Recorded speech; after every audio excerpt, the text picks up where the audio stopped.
Today I'm visiting the Woodlawn Cemetery located in Orlando, Florida to pay my respects to Robert Norman Ross.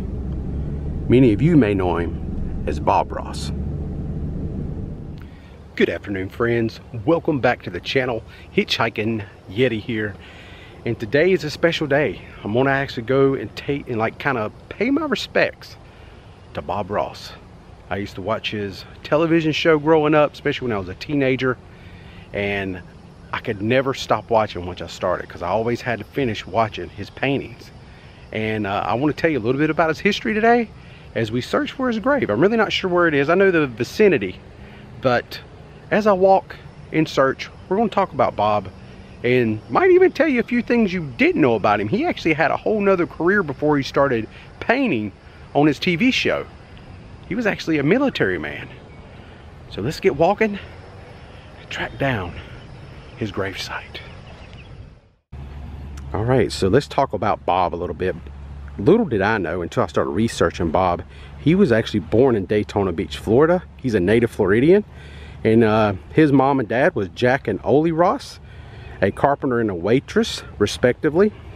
He was raised in Orlando, Florida. And when he was younger, you know, he used to he was an animal lover. He used to care for all kinds of armadillos, snakes, alligators, squirrels. And, you know, that kind of came across in his show quite a bit, you know. He actually dropped out of high school in 9th grade. And then he started helping his dad in his carpentry business.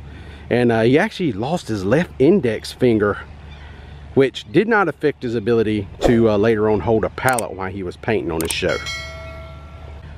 So here's something that I thought was really cool about Bob is in 1961, at 18 years of age, Ross enlisted into the United States Air Force and was put into service as a medical records technician. He rose to the rank of Master Sergeant and served First Sergeant at the clinic at the Air Force Base in Alaska, where he first saw the snow and mountains that later appear in his reoccurring themes in his paintings. He developed quick painting technique during brief daily work breaks, having held military positions that required him to act tough and mean. The guy who makes you scrub the floors, the guy who makes you make your bed, the guy who screams at you if you're late to work, Ross decided he would not raise his voice when he left the military. And I think that's where he got his cool, calm demeanor on his show when he would paint his paintings, man, because he was always so kind and nice and happy. And that's where all that kind of resonated from. He wanted to be a totally different person, more relaxed. And I think painting does that for you. And right here, ladies and gentlemen, is the grave of Bob Ross. That is so cool. I mean, it's even got his face on it. Look at all this keepsakes that people have left behind for him throughout the years. I'm sure, I think his brother lives close by, and he actually probably has to come over here and clean this off from time to time. And right there's the little pocket squirrel. That's kind of cool. That's pretty awesome. Somebody left a little painting kit, watercolor kit right there. And they painted these little pictures for him in his remembrance. There it is, Bob Ross. He died October 29th, 1942, and died July 4th of 1995. If you didn't know, he did pass away of cancer. I think it's pretty cool how Bob got into his painting. At one time, you know, he was working as a part-time bartender when he discovered a TV show called The Magic of Oil Paintings, hosted by a German painter by the name of Bill Alexander. Alexander used a 16th century painting style known wet on wet, that's what it was called, that allowed him to create a painting within 30 minutes. Ross studied and mastered the technique, began painting, and then successfully selling Alaskan landscapes that he would paint on a novelty gold mining pan. How cool would that be? If you had one of those today, that would be worth a little bit of money, I bet.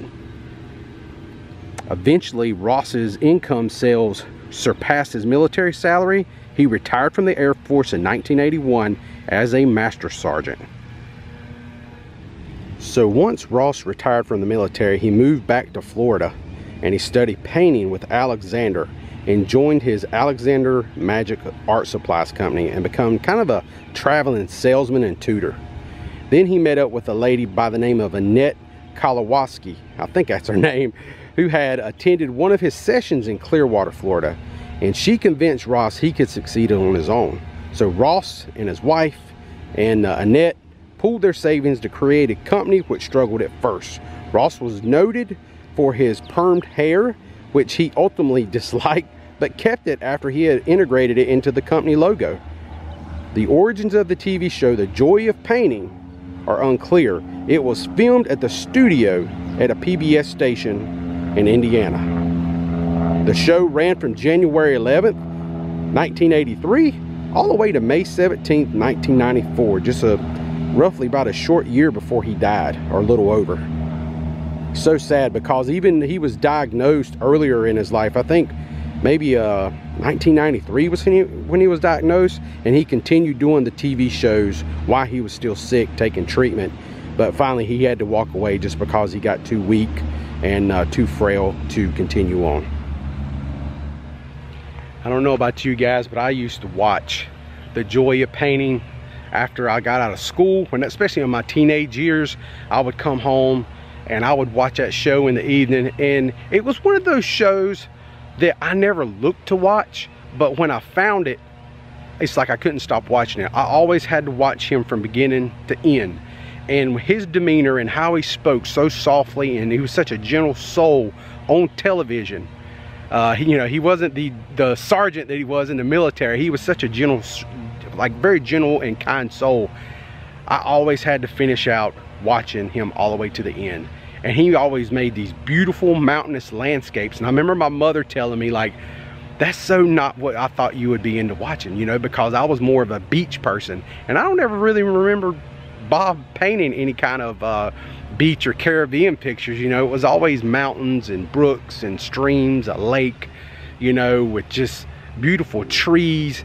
And I can remember watching him when he would start that, and I was thinking, this ain't gonna, what is this gonna be, you know? And he would just take that brush and he would just dab it, and he'd just make these nice little strokes, and just, he might just peck around on stuff and say, let's put a little friendly tree over here, or a little friendly bush over here, or look at this happy fella right here. And it was so entertaining and so different from my day-to-day life of go, always having fun, jumping in creeks and being a kid. When you would watch him on there, it was always so satisfying to watch him, because he was so calm and collected. And that was my memory of Bob Ross. So it was really nice to come see him today, pay my respects, share it with you guys here on the channel. Thank you so much for watching. Until next time, I am the Hitchhiking Yeti, and I will see you friends in our next adventure. Y'all stay safe out there. So if you come out here to check out the Bob Ross grave, don't forget his parents are located 2 graves down to the left if you're looking at his grave. And right here is where Ole and Jack are buried. Right there. That's his dad. Together forever, it says. And Ole.